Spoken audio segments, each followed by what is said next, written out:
wabarakatuh. Alhamdulillah wa kafa.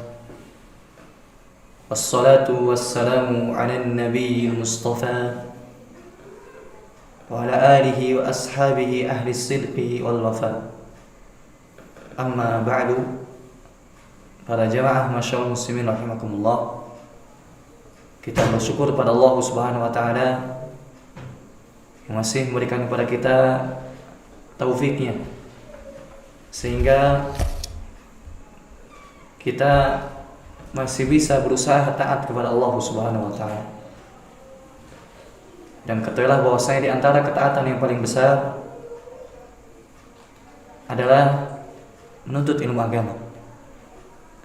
Karena ketahuilah bahwasanya menuntut ilmu agama, dengannya cakrawala seorang muslim akan terbuka terhadap agamanya.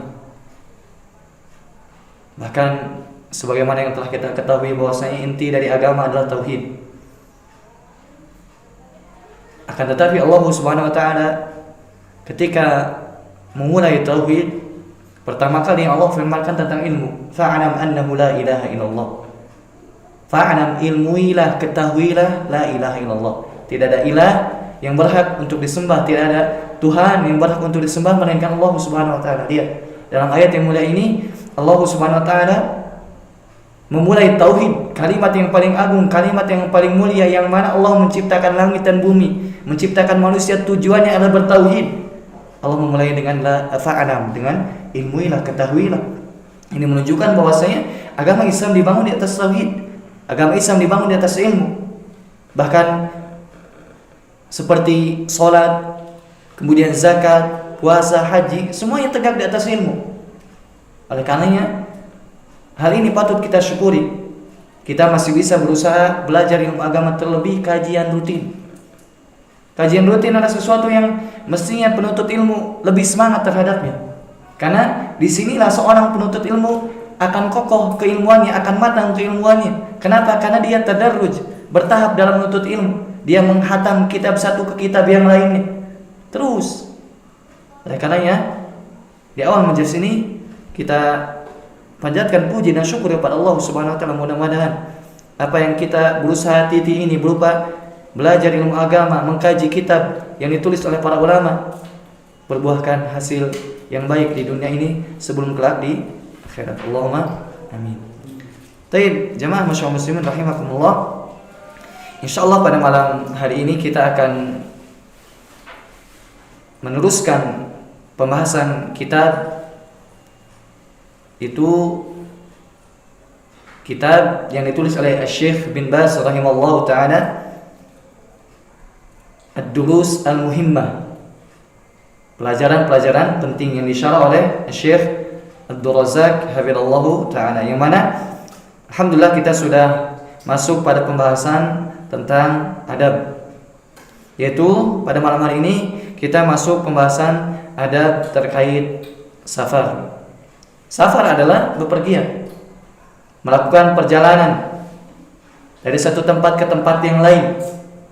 Dan syariat Islam telah datang bagaimana seorang muslim melakukan hal-hal atau tindakan-tindakan ketika safar telah diatur oleh syariat Islam. Ini menunjukkan kesempurnaan syariat Islam. Bagaimana syariat Islam itu tidak hanya mengatur hubungan seorang hamba dengan Allah, akan tapi mengatur seluruh aspek kehidupan. Bahkan yang lebih menakjubkan apa? Dari awal bangun tidur seorang muslim sampai tidur kembali, Islam telah mengajarinya. Subhanallah, tidak ada agama yang seperti ini. Oleh karenanya, hendaknya seorang muslim perhatikan hal seperti ini. Kata penulis hafizallahu taala, wa inda as-safar. Dan hendaknya seorang muslim mempraktekkan adab ketika safar, melakukan perjalanan. Kata pensyarah hafizallahu taala, as-safaru lahu adabun adidah. Yang namanya safar itu banyak adab-adab yang hendaknya dipraktekkan oleh seorang muslim. Yang bagi alal musafiri an ya'rifaha, hendaknya seorang yang akan melakukan safar mengetahuinya. Wa an yatahalla biha, dan hendaknya seorang tidak hanya mengetahui akan tapi mempraktekannya, berhias dengannya. Min haitsu adabur rukub, adab bagaimana dia ketika menaiki kendaraan, dia mengatakan subhanallazi sakhkhara lana hada wa ma kunna lahu muqrinin wa inna ila rabbina lamunqalibun. Subhanallazi sakhkhara lana hada, subhanallah, maha suci Allah yang telah menundukkan kendaraan ini bagi kami yang sebelumnya kami tidak dapat menundukkan kendaraan tersebut. Kemudian wa ma kunna lahu muqrinin wa inna ila rabbina lamunqalibun, dan kami akan kembali kepada Rabb kami. Subhanallah. Ketika seorang safar, dia berzikir kepada Allah Subhanahu wa taala. Dan hendaknya seorang muslim seperti itu. Apapun aktivitas yang ia jalani, hendaknya dimulai dengan doa, hendaknya dimulai dengan zikir kepada Allah Subhanahu wa taala. Ketika dia keluar rumah zikir, naik kendaraan zikir. Dan inilah doa yang sering kita baca. Sebelum salam kita berdoa kepada Allah Subhanahu wa taala, Allahumma a'inni ala dzikrika, ya Allah, bantu aku untuk senantiasa berzikir kepadamu. Karena seorang ketika berzikir kepada Allah Subhanahu wa taala, terus mengucapkan nama-nama Allah, sifat-sifat Allah, maka apa akan tumbuh kecintaan kepada Allah Subhanahu wa taala. Karena ketika seorang terus menyebutkan sesuatu hal, pasti akan tertancap kuat dalam hatinya. Ingat pada hal tersebut. Seorang jika ingat misalkan dunia, sering menyebut-nyebut dunia, pasti di dalam hatinya dunia. Begitupun sebaliknya ketika seorang misalkan apa-apa zikir, apa-apa berdoa, pasti di dalam hatinya tertancap ingat kepada Allah Subhanahu wa taala. Kemudian jamaah muslim rahimakumullah, dan hendaknya seorang muslim juga ketika safar itu, ketika misalkan menemui di sana ada tanjakan, itu bahasa Indonesia apa? Tanjakan ya? Tanjakan. Tanjakan sama pudunan. Pudunan bahasa Indonesia bukan? Oh, turunan. Kemarin anak dipanggil sang istri. Aku kemarin bilang pudunan katanya. Gak apa-apa kan orang Sunda. Baik. Seorang muslim ketika dia sedang safar, kemudian dia menemui adanya tanjakan, dia berzikir kepada Allah Subhanahu wa taala dan mengatakan apa? Allahu akbar, mengagungkan Allah, meninggikan Allah Subhanahu wa taala. Kemudian ketika dia turun, dia mengucapkan subhanallah, mensucikan Allah Subhanahu wa taala. Dan ini hikmahnya apa? Ketika seorang naik, dia ingat bahwa Allahu akbar, Allah Maha besar. Dan ketika dia turun, seolah-olah rendah, dia mensucikan Allah Subhanahu wa taala. Begitupun ketika dia singgah di suatu tempat, hendaknya dia juga berdoa kepada Allah, meminta perlindungan kepada Allah Subhanahu wa taala. A'udzu bikalimati min syarri ma khalaq, aku berlindung kepada Allah dengan kalimat-kalimatnya dari kejelekan makhluk yang Ia ciptakan. Dan lain sebagainya banyak. Kalau seandainya seorang misalkan mau mengkaji tentang adab safar ini, banyak sekali, dari mulai misalkan dia keluar rumah baca doa, kemudian memilih teman yang baik, kemudian nanti misalkan ada hukum-hukum tertentu terkait misalkan qasar, kemudian jama, banyak sekali. Akan tapi dalam pertemuan ini insya Allah dibahas secara ringkas. Hendaknya bagi misalkan seorang terkait hal ini bisa baca dan lain sebagainya. Dan alhamdulillah sekarang ilmu telah dimudahkan oleh Allah Subhanahu wa taala. Dan banyak ilmu-ilmu yang sahih yang telah ditulis oleh para ustaz kita, yang mana kita bisa baca, misalkan doa mau safar, doa ini, doa itu, semuanya ada. Tinggal pertanyaannya mau tidak kita praktekkan. Karena memang alhamdulillah pada zaman ini ilmu telah dimudahkan oleh Allah Subhanahu wa taala. Jadi tidak ada alasan misalkan seorang ketika menyepelekan agama, ketika malas dalam beragama, malas dalam menuntut ilmu. Zaman dulu itu subhanallah, ketika seorang mau menuntut ilmu sulit. Dia melakukan satu perjalanan, dia berlelah-lelah, berletih-letih, oleh karenanya ilmunya berkah. Meskipun ilmu yang mereka dapati sedikit, tapi ilmunya berkah. Adapun zaman sekarang misalkan HP saja ini, dalam satu HP bisa terkumpul ribuan hadis dalam satu aplikasi. Akan tapi pengamalannya berbeda jauh dengan mereka di zaman dulu. Kemudian jamaah muslimin rahimakumullah, dan hendaknya juga ketika seorang safar itu memperbanyak doa kepada Allah Subhanahu wa taala. Karena salah satu doa yang tidak akan ditolak oleh Allah Subhanahu wa taala, artinya doanya diijabah oleh Allah Subhanahu wa taala, mustajab, yaitu doa yang sedang melakukan perjalanan. Kemudian selanjutnya berkata penulis rahimahullah, wa ma'al walidain. Begitupun hendaknya seorang muslim memiliki adab yang baik terhadap kedua orang tua. wal walidan huma ahaqqun nasi bi husnil adab. Kedua orang tua adalah manusia yang paling berhak bagi kita untuk berbuat baik. Jadi antara para makhluk yang paling berhak untuk kita muliakan, yang paling berhak untuk kita berbuat baik kepadanya adalah kedua orang tua kita. Mereka sudah berlelah dari sebelum kita lahir sampai kita sebesar ini. Kalau misalkan kita sudah sebesar ini kemudian kita tidak berbakti kepada orang tua, kita kurang adabnya. Hendaknya seorang muslim berbakti kepada kedua orang tua, terlebih ibu kita. Ibu kita yang sudah mengandung kita selama 9 bulan, berletih-letih, berlelah-lelah.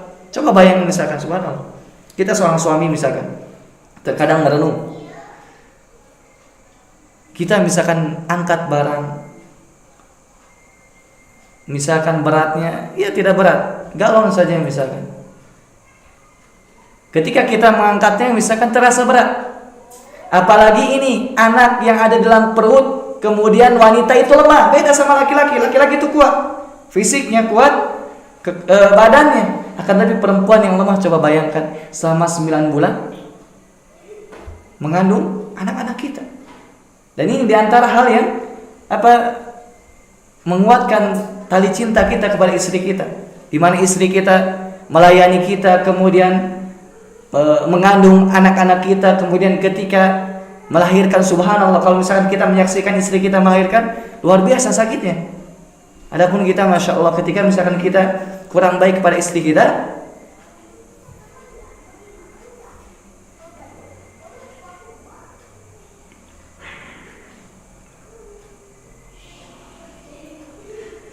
hendaknya kita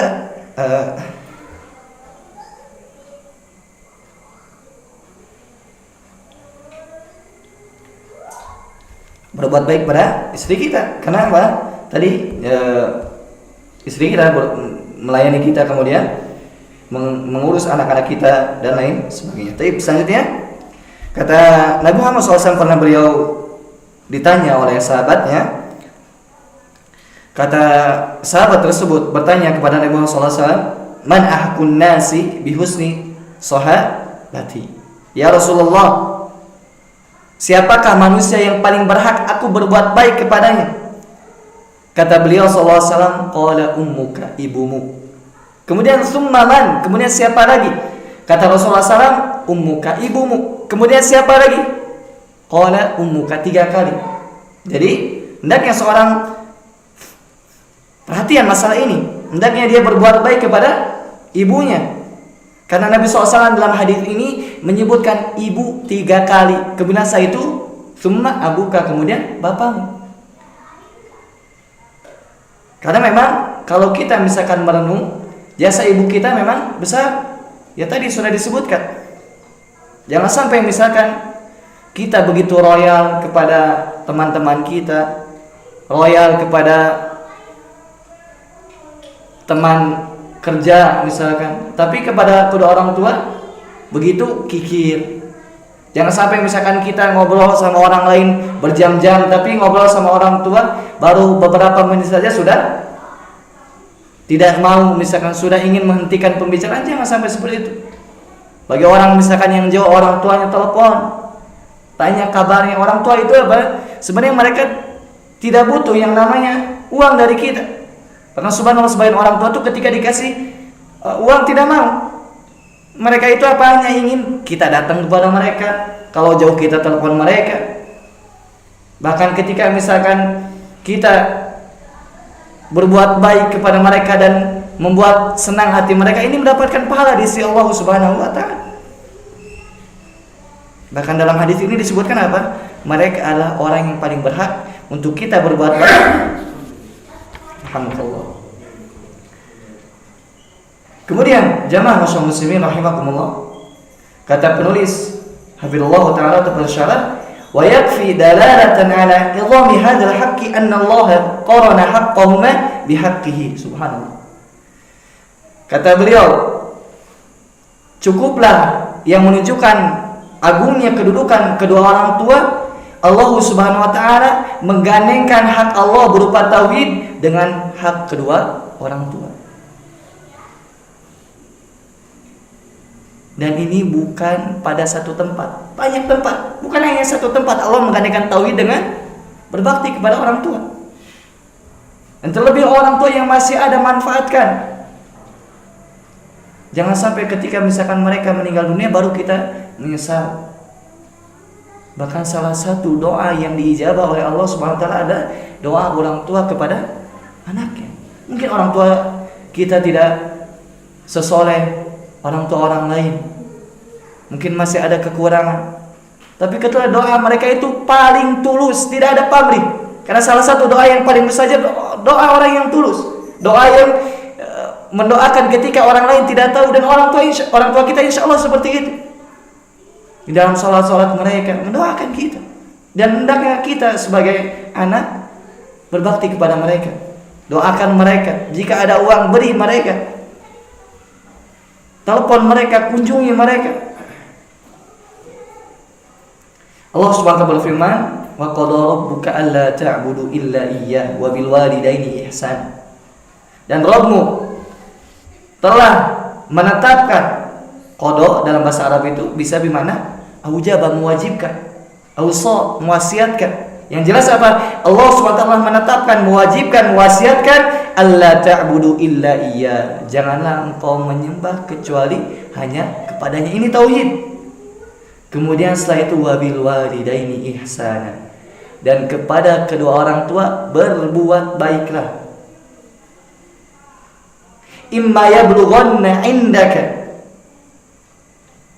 kata Allah SWT, imma yablughanna indakal kibaru ahaduhuma aw kilahuma fala taqul lahumā uff.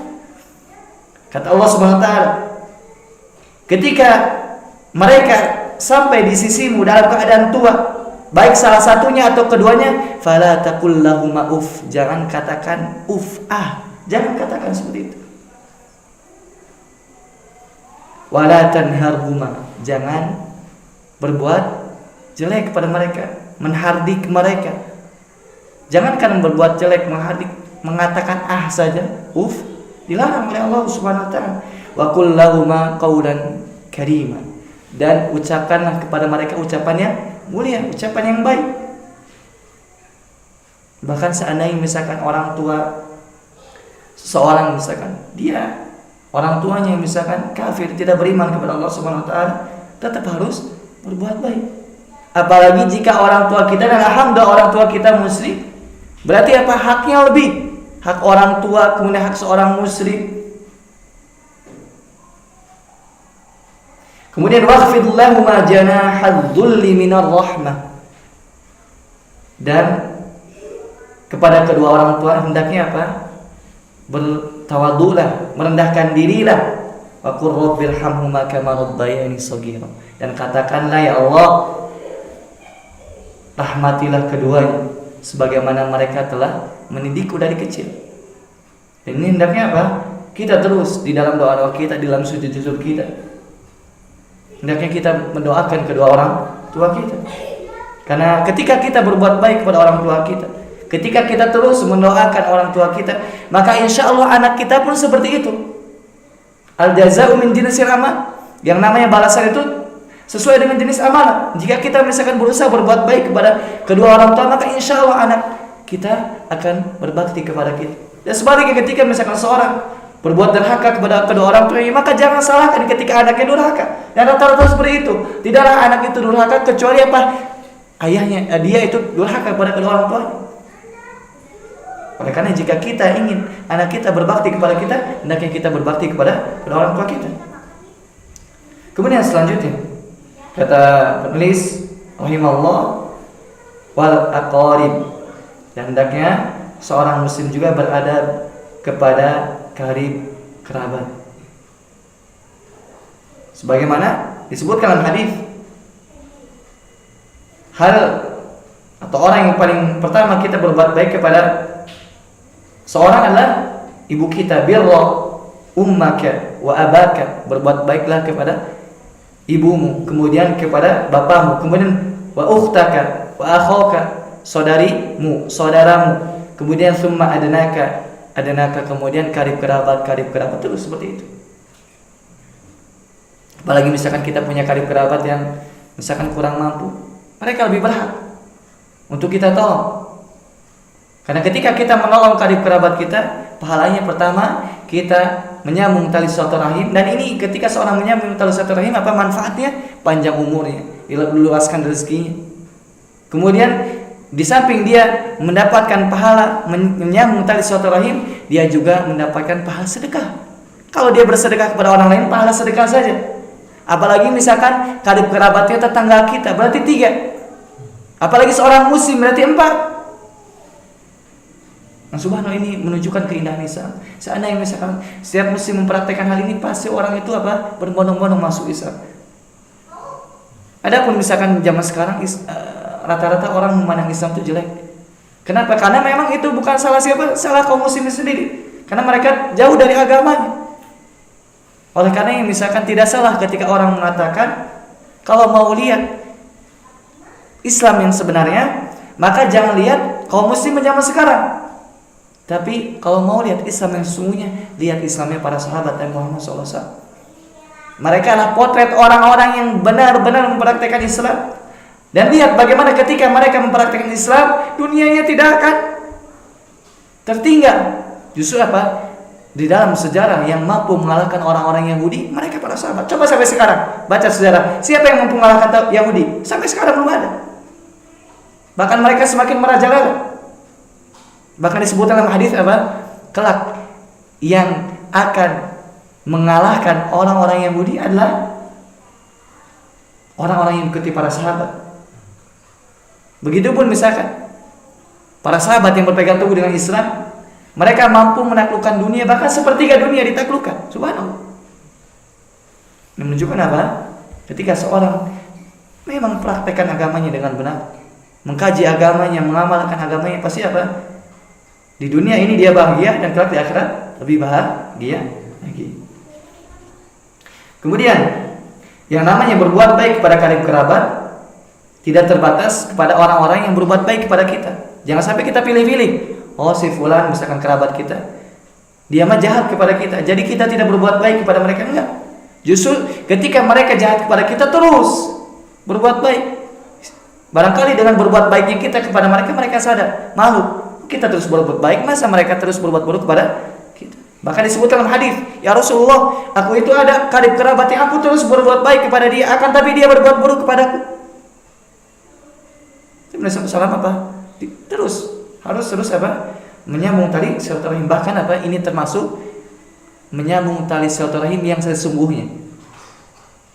Menyambung tali silaturahim yang sesungguhnya adalah menyambung kepada orang-orang yang berusaha memutuskan tali silaturahim bersama kita. Tapi selanjutnya kata penulis, wal jiran, dan berbuat baik atau beradab baik kepada tetangga. Nabi Muhammad SAW bersabda, "Mazala yusini Jibrilu bil jar hatta dhanantu annahu sayuwarrithu." Jibril senantiasa atau terus-menerus berwasiat kepadaku tentang tetangga, sampai aku mengira bahwasanya tetangga itu akan mewarisi dari subhanallah. Tetangga itu apa haknya besar. Bahkan di zaman Nabi Muhammad SAW pernah ada wanita yang dia rajin ibadah, rajin sholat, rajin sedekah, rajin puasa, akan tapi tetangganya tidak aman dari gangguan lisannya, gangguan tangannya. Kata Nabi Muhammad SAW, hiya finnar, dia di neraka. Subhanallah. Padahal rajin sholatnya, rajin puasanya, rajin sedekahnya, akan tapi kata Nabi Muhammad SAW, hiya finnar, dia di neraka. Karena memang kalau seorang benar ibadahnya dan diterima oleh Allah Subhanahu Wa Taala, indikasinya apa? Orang tersebut semakin baik akhlaknya. Karena tidak dapat dipisahkan antara ibadah dengan akhlak. Buktinya ini dalilnya. Bahkan yang lebih menakjubkan apa? Pernah ada di zaman sahabat Nabi SAW yang dijamin masuk surga masih hidup. Salah satunya apa? Dia mempunyai adab akhlak yang baik. Apa diantaranya? Yaitu dia tidak ada rasa hasad kepada saudaranya. Bahkan ada di zaman Nabi Muhammad SAW wanita yang dia ibadahnya mencukupkan dengan yang wajib, tapi tetangganya aman dari gangguan lisan dan tangannya. Kata Nabi Muhammad SAW, dia fil jannah, dia di surga. Sebenarnya jika seorang, tentu setelah taufik dari Allah Subhanahu wa taala, ingin masuk surga tidak sulit. Yang penting hubungan dia dengan Allah baik, hubungan dengan sesama baik, sudah insya Allah masuk surga. Bahkan disebut dalam hadis ada Arab Badui, dia mencukupkan dengan yang wajib dan tidak akan menambah dari yang itu, dia masuk surga. Ini yang wajib saja. Berarti apa? Dia mencukupkan dengan yang wajib, kemudian dengan sesama manusia dia aman, tidak ada kezaliman. Karena kalau ada kezaliman, pasti yang wajib pun akan terambil pahalanya.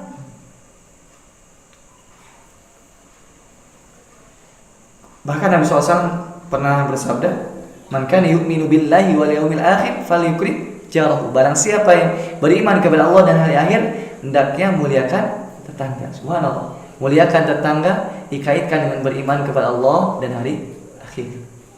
Kemudian selanjutnya kata penulis rahimahullah, wal adabu ma'al kibari was sigar, dan beradab kepada orang yang lebih tua dan orang yang lebih muda. Subhanallah. Seorang ketika misalkan melihat orang yang lebih tua, dia menghormati. Dan ketika orang melihat atau kita melihat orang yang lebih kecil dari kita umurnya, kita menyayangi. Kata Nabi Muhammad SAW, "Laisa minna man lam yujilla kabirana wa lam yarham saghirana," atau kama qala Nabi SAW. Bukan termasuk golongan kami orang yang tidak memuliakan orang yang lebih tua. Dan bukan termasuk golongan kami orang yang tidak menyayangi orang yang lebih muda. Subhanallah. Dan ketika seorang muslim mempraktikkan ini, apa? Akan hilang pada dirinya itu sifat hasad. Karena sifat hasad itu bisa mencekik siapa saja. Dan di antara hal yang dapat menghilangkan penyakit hasad ya tadi, ketika misalkan melihat orang lain, kita berbuat baik kepada mereka, memuliakan mereka, menyapa mereka, mengucapkan salam, ngobrol bareng dengan mereka. Bahkan apa, jika ada misalkan bisikan syaitan ketika kita melihat misalkan teman kita, orang yang lebih tua dari kita, lebih sukses dari kita, kemudian syaitan membisikkan supaya kita hasad kepada mereka, jangan dengarkan bisikan syaitan. Justru apa, doakan dia. Dan ada doa yang lebih, yang indah yang hendaknya kita praktekkan. Ketika misalkan kita melihat orang lain lebih sukses dari kita, kita doakan keberkahan untuk orang tersebut dan kita minta kepada Allah Subhanahu wa taala supaya lebih dari dia. Bisa seperti itu. Jadi ketika kita melihat orang lain, kita doakan dia dan kita minta kepada Allah supaya kita lebih baik dari orang tersebut. Dan ini lebih bermanfaat dari hanya sekedar hasad, iri, dengki. Justru hasad, iri, dengki apa? Malah merugikan kita. Justru orang lain senang, orang lain bahagia, orang yang hasad semakin sedih. Baik, selanjutnya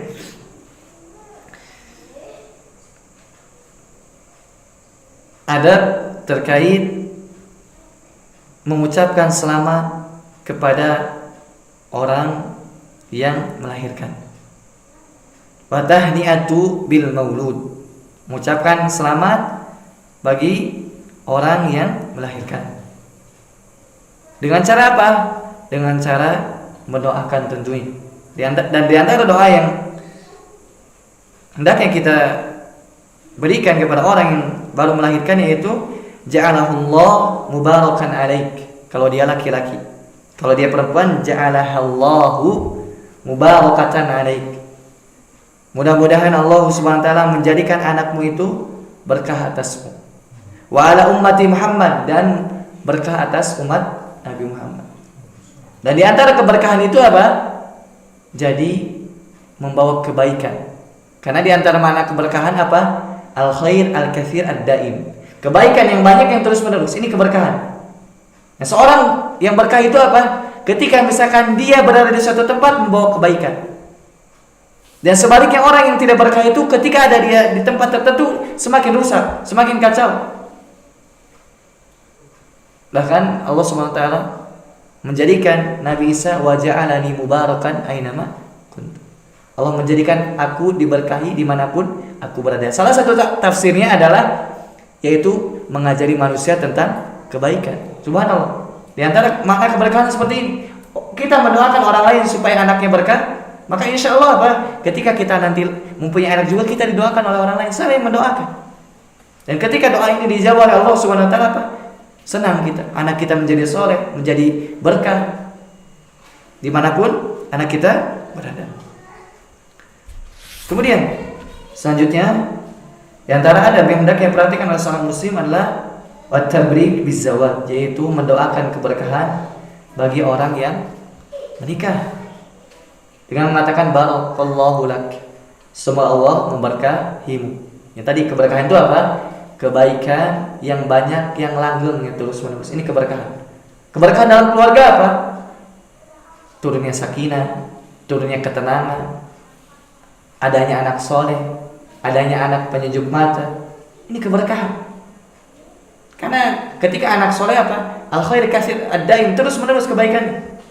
Bahkan di antara manfaat anak soleh apa? Ketika kita meninggal dunia, mereka menjadi ladang pahala bagi kita, sedekah jariyah. Dan salah satu hal yang dapat kita mendapatkan anak soleh adalah apa?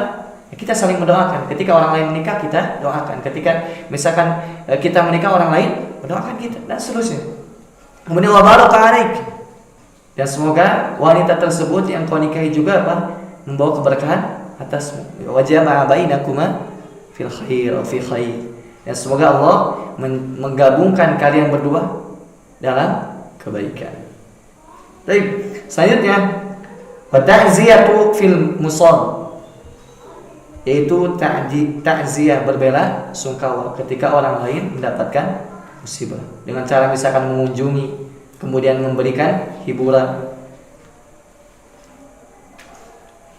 Sebagaimana kata pensyarah, bi an yusalla man usiba bi musibatin fi musabihi, yaitu dengan cara menghibur orang yang terkena musibah. Bukan justru apa mau puas. Enggak, kita apa?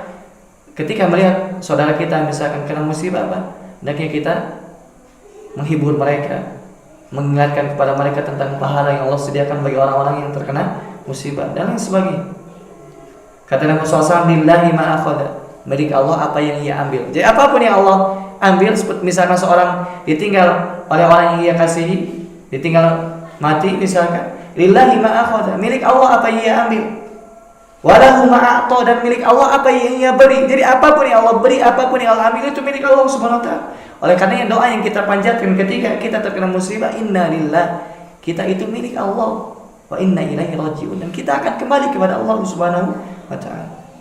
Wa kullun indahu bi ajalin musamma, segala sesuatu telah ada ajalnya, ada hitungannya. Kalau sudah tiba ajal yang sudah perhitungan yang sudah waktunya, maka tidak akan meleset sedikit pun. Oleh karenanya kata Nabi SAW, fal tasbir wal tahsib wal tahtasib, dan hendaknya apa? Bersabar dan mengharap pahala dari Allah Subhanahu wa taala. Ini kuncinya. Seorang ketika terkena musibah, hendaknya dia bersabar dan mengharapkan pahala dari Allah Subhanahu wa taala.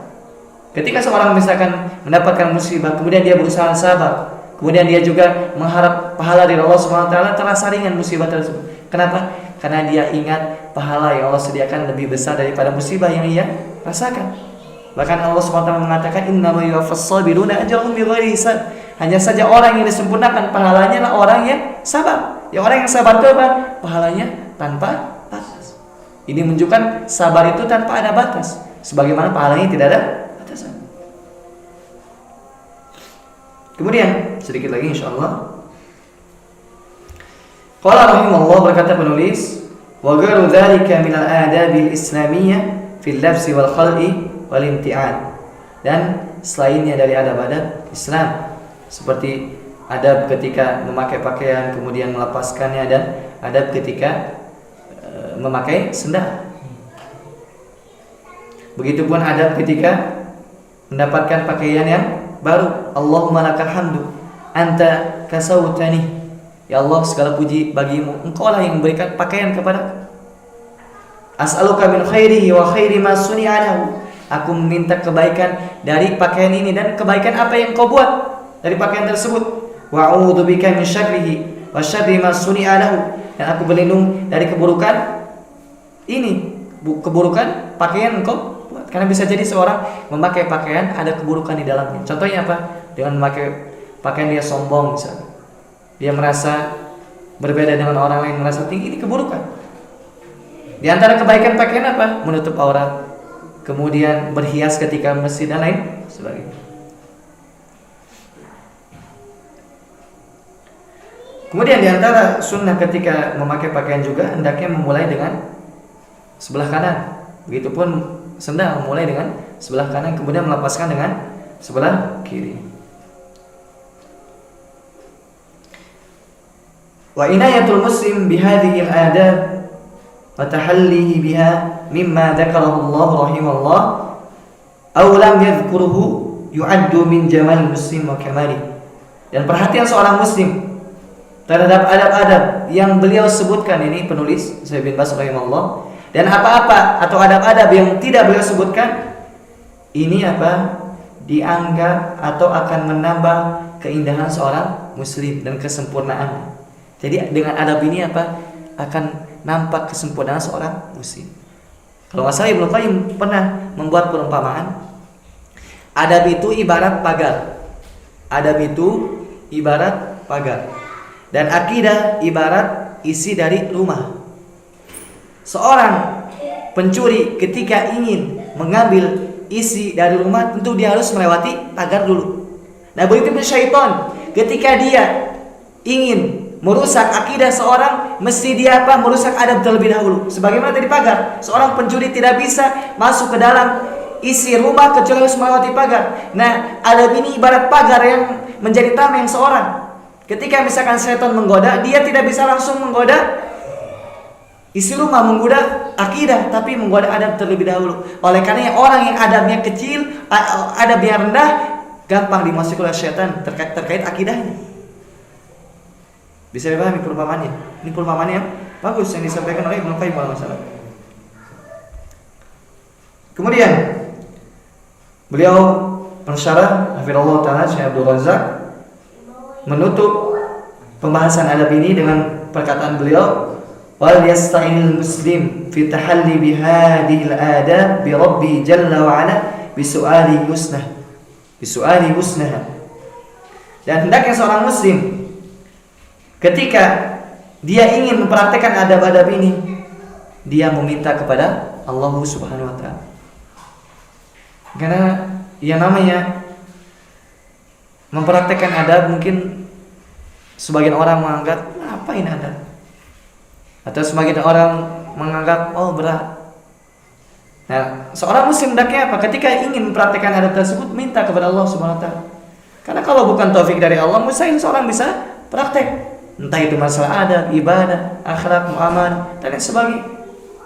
Oleh karena di antara doa yang diajarkan oleh Nabi Muhammad SAW yaitu beliau berdoa kepada Allah Subhanahu wa taala, Allahumma hdini bi ahsanil akhlaq. Allahumma hdini bi ahsanil akhlaq. Ya Allah, berilah aku hidayah, berilah aku petunjuk untuk memperbaiki akhlakku. La yahdi li ahsaniha illa anta. Tidak ada yang mampu memberikan petunjuk aku kepada akhlak yang mulia kecuali Engkau ya Allah. Ini Nabi Muhammad SAW beliau berdoa meminta kepada Allah Subhanahu wa taala, apalagi kita.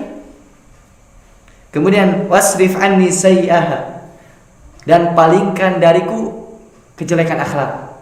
Meminta kebaikan akhlak dan berdoa kepada Allah, berlindung kepada Allah dari kejelekan akhlak. Minta kebaikan akhlak dan berlindung dari kejelekan akhlak. La yasrifu anni sayyi'aha illa anta. Tidak ada yang mampu memalingkan aku dari adab yang jelek, dari akhlak yang jelek kecuali Engkau wahai Allah. Di doa lain disebutkan, Allahumma inni a'udzubika min munkaratil akhlaq. Ya Allah, aku berlindung kepadamu dari akhlak yang jelek, wal a'mal wal ahwa. Begitupun aku berlindung kepadamu dari amalan yang jelek dan hawa nafsu yang jelek. Doa lain juga disebutkan, Allahumma ati nafsi taqwa. Ya Allah, datangkan kepada jiwaku ini ketakwaan. Dan lain sebagainya, banyak sekali. Yang hendaknya kita berdoa kepada Allah SWT dengan doa ini. Tapi Allah bisa, mungkin sekian yang bisa ana sampaikan. Kita tutup dengan doa kafaratul majlis. Subhanakallahumma wa bihamdika asyhadu an la ilaha illa anta astaghfiruka wa atubu ilaik. Assalamualaikum warahmatullahi wabarakatuh.